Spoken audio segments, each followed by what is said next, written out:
And now to the ongoing crisis in Syria. NBC's chief foreign correspondent Richard Engel just traveled inside that war-torn country, and this morning he's in Turkey along the Syrian border. Good morning, Richard, to you.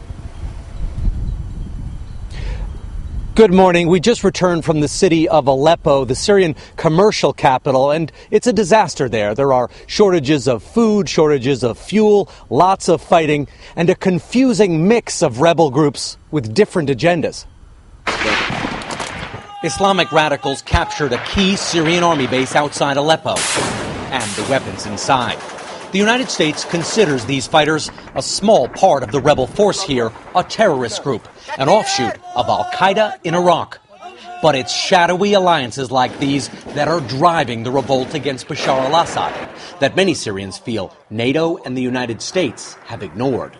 A few miles from the newly captured base, it's hard to imagine that this was once a world-renowned tourist destination, Aleppo and its old city, now damaged and dense with snipers.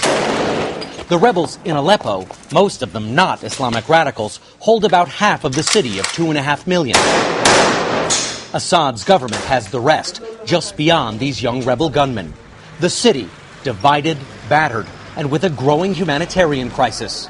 In rebel territory, bread lines curl around corners. There are bakeries here, but many of the flour silos remain in government hands. The price of a loaf of bread is 20 times before the war. Fuel has become so scarce now, it's sold like olive oil and far more expensive.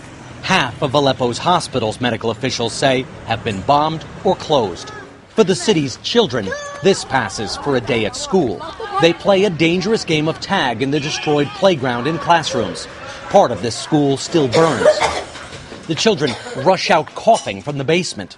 Rebels were using the school as a base when the government bombed. The children tell me they used to go here. They say they don't have much food at home, or electricity, or gas, and that it's near freezing and damp at night. Mustafa Haj lives nearby.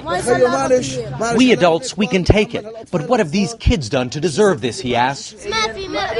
People stand in line and fight each other for 2 loaves of bread, adds a child who says he only gets 1 piece a day.